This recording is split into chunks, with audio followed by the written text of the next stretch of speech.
Welcome to the Fight Night Daily podcast. We're here on the red carpet for the Ring magazine launch, now owned, of course, by His Excellency Turki Alalshikh. I'm going to go to the press conference first of all, rather than the red carpet, because we're here on the red carpet, myself and Spencer Oliver. It was an amazing face-off. They didn't have a lot to say, Tyson Fury and Alexander Usyk, but they faced off, Spencer, 11 minutes and 26 or 27 seconds, I'm told. Probably the longest face-off in history. What do you make of it? I do believe that's the longest face-off in history, and I spoke to Mauricio Suleiman, who told me that he ended up getting inside in the middle of them, and he said they were so intense. He said he actually got lifted out of the way. Anyone that knows Mauricio knows he's a big guy. He's a lump. Yeah, he's a lump. He's a heavyweight. He's a lovely lump, but he's a lump. He absolutely is. But yeah, no, that is intense, and that just tells you what is on the line here. You know, what these two brought to the ring last time out, and the way they fought right down to the wire, the drama that happened there for the undisputed heavyweight title. The two best heavyweights on the planet, they know what they're going into here as well. You know, they both know that they're going into round 13 of a fantastic contest. You know what happened today? Alexander Usyk said to Tyson, "Don't be afraid." And when they started facing off, he was showing that he would not be afraid. He refused to be afraid. I don't know if we can get a word with His Excellency, who's bought the Ring magazine, who has become a legend in our sport. We love what you've done, sir, in our sport. And this is an amazing Very well. launch. How are you? Nice to meet you. Good seeing you. What do we make of them facing off for 11 minutes earlier on? It's incredible. The longest face-off in history. I hope it translates inside the ring. Me too, yeah. Thank you very much for everything. you. Cheers, Thank you. Biggest entourage in boxing, the best entourage in boxing. The best things are going on. 11 minutes, 26 seconds. Yeah. As His Excellency Turki Alalshikh just told us, let's hope that translates to the ring on Saturday night. Pretty much what I've just said there, breaking it down. You know, these guys know what they're going into. Like, they know that it's going to be an absolute war. Slight adjustments from either side, but ultimately, it's going to come down to the wire. As a fighter, when you face off like that and you don't want to avert your eyes, does someone gain something by being the second to avert? Great question, because it's a sign of weakness. When a guy comes in, you know, it's an unwritten rule in boxing. We go face to face. Me and you go head to head. We're there. I'm going. Yeah, I've won. It's I the don't mind you psychological winning. battle. Do you remember Tyson Fury talks about it when he was in that sauna with Klitschko, and it was all about the ego and sitting in there and who could hang in there the longest. And he said when Klitschko walked out, he knew that eventually one day he would beat him, and that's what happened. We've had a load of guys and girls on the podcast with us today. First of all, you caught up with Francis Ngannou. Have a little listen to this. Francis, firstly, how are you doing, my friend?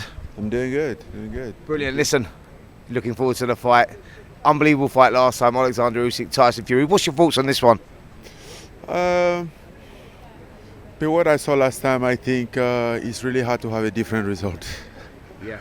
Yeah, I mean, it's not going to be, it might not be a knockout or something, but I think Usyk has a very slick, but don't count Tyson out, so.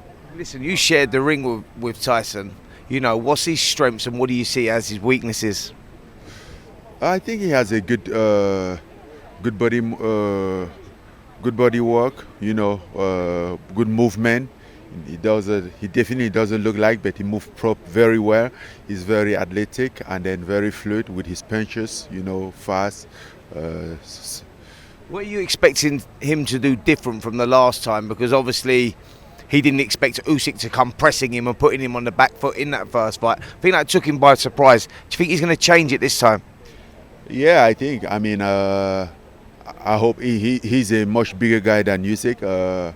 Then I hope this time he doesn't get surprised and stand trying to press or not get pressed as the last time. Listen, you're very popular out here as well. You're here today for the Ring magazine launch, which is a huge thing. Riyadh season is a big thing. Boxing moving forward. Are we going to see you in the boxing ring again? Yeah, sometime soon. Brilliant. And listen, MMA, John Jones versus Tom Aspinall. What happens and who wins? Anybody can win. Absolutely. Good man. Thanks so much and enjoy your night. You're welcome. Thank you. Well, Francis Ngannou there saying he wants to box on. He wants to carry on in the sport. He looked brilliant in MMA. And He's a big old fella, isn't he? He is, and also, the fact that he thought that Alexander Usyk was the guy that was going to win a game. It's a fascinating insight into what he thought about Tyson Fury, Alexander Usyk, that he thinks it's going to be another classic, another tough fight, but he feels that Usyk's superior boxing is going to see him over the line. Well, as you know, we got the main man, the biggest influencer in boxing, the biggest influence, His Excellency Turki Alalshikh. Well, earlier on, we caught up with two warring promoters. First of all, Eddie Hearn. Take a look at this. Eduardo looking very slick tonight, straight from Monte Carlo. I'm straight from Dubai. Same suit, actually. I don't know why it's so much tighter than it was last Saturday, but, on we go. You haven't been running, have you? Probably, yeah, so the travel. What did you make of the 11-minute, 26-second stare down between Fury and Usyk tonight? Well, neither man would back down. For that fight, I'm there as a fan, like you, and I'm sort of in awe of both men because they're both incredible fighters. Fury looks super focused. It doesn't really matter, does it? It doesn't matter how focused you are. It's all down to the performance at this level. I mean, going back to AJ against Dubois, we fancied that. We had a great camp, but we didn't perform on the night. If you don't get it right on the night against this kind of opposition, you're not going to win. And he has to get everything right, not just a little bit. Fury has got to deliver the performance of his career so far. I think he's the kind of guy that can do that. But, head will probably always go with Usyk in this fight, but my heart has led me to the Fury pick on points, and I do believe he can do it. Will we get a 5v5 you and Frank Warren next year? Yes, definitely. There was a huge meeting today with all the major promoters in the world, myself, Bob Arum, Frank Warren, Oscar, Spencer Brown, all the governing bodies, talking about what's next for the sport of boxing. And the plans are incredible. I like the fact that you're all putting your differences to one side for the betterment of the sport. It's like, listen, there's a lot of he said that and he said that in boxing, and ultimately Turki Alalshikh slaps us all around the face and says, please stop. I mean, that's, when I reluctantly shook hands with Frank Warren, I never expected to be having many lunches and dinners with him and actually enjoying the company. But as I said at the press conference, it's probably been my most enjoyable year in the sport for that reason. So long may it continue. We'll go on, sit at the top table with him tonight and enjoy. Well, there's Eddie there saying that they have almost settled their differences, he and Oscar. They've all sat around a table. They've talked about big events next year. It's brilliant for the sport, isn't it? Absolutely. It makes sense, doesn't it? We've got the biggest promoters in the world now all working together, and it, takes the politics away from the sports, takes the, the broadcasters, away from the sports, so they can all work together, and it's like the politics of the 60-40 splits on pay-per-views, etc. Now we get what we want as boxing fans. It's a win-win. Absolutely, it's a win-win. Well, the feuding party with Eddie Hearn, the most rival promoter at the moment, Oscar De La Hoya, was here on the red carpet a few minutes ago with his partner Holly Saunders, and they joined us for a chat about exactly that as well, why promoters should be working together. And let's not forget, it was Oscar De La Hoya, I used to write for them, who owned the ring, before His Excellency bought it. Let's have a little look at this incredible moment where we see Holly Saunders, how she declared her love for Oscar De La Hoya after just 2 weeks. Hello, how are you? Nice to see you. Can I get both of you in just for 2 questions? Absolutely. Okay. The legend himself, the greatest fighter who became a promoter ever. And my beautiful future wife, Holly Saunders. Can you just show us that tattoo you got of Oscar 2 weeks? Yeah. 2 weeks after she met you, she got that tattoo. Yeah, 1992 Barcelona gold medal. I mean, if that's not love, what is? And exactly. It's great to see you here. Were you impressed with your card you had here with Turki Alalshikh in Saudi Arabia? Yeah, we were very impressed. I mean, we heard it was the best card put together ever. So we are thrilled and happy and excited to be promoting more Latino nights in the future. I mean, Turkey loved the fact that we can bring that Latin culture here to Riyadh and make sure that that boxing stays alive and well in the Hispanic Latino culture. I also heard that you all met together with Turki Alalshikh, literally all the promoters from around the world, either today or yesterday, How good is that for us overall as a sport? It's great. It's wonderful that we can come together and brainstorm and have our differences as well, because it's very healthy. You know, have that kind of like rivalry. You love a bit of push and pull, Of don't course, you? why not? It'll never leave you, will it? It will never leave me. I mean, I'm a fighter from birth, so I'm a huge fan of Clapback Thursday, though. I want to clap back every day. yeah, I'm taking a little hiatus here for the holidays, but it'll start next year, Thursday, guaranteed. Holly, it's lovely for you to step in with us as well today. Oscar, lovely to see you as always. Enjoy the dinner. Good seeing you. Cheers, you too. So, did your wife get a tattoo of you on her back 2 weeks after she met you? Or are you still waiting? Still waiting, mate. 23 years later, and I'm still waiting. So let's hope that Nicola's watching this one and she takes note of this love that she has for Oscar de la Hoya. Well, look, it's great the promoters are working together. We need the promoters to work together on another fight. Christopher Eubank Jr. told us that he's nailed down to fight Conor Benn next year in 2025. So we're looking ahead, not just at Saturday, but next year. Here's what Chris Eubank told me. How are you? How are you? Looking very slick. Black tie. As always, you know how we do it. Got to look good, especially in Saudi. There's a lot of competition out here. So what's happening with you and fighting at the moment?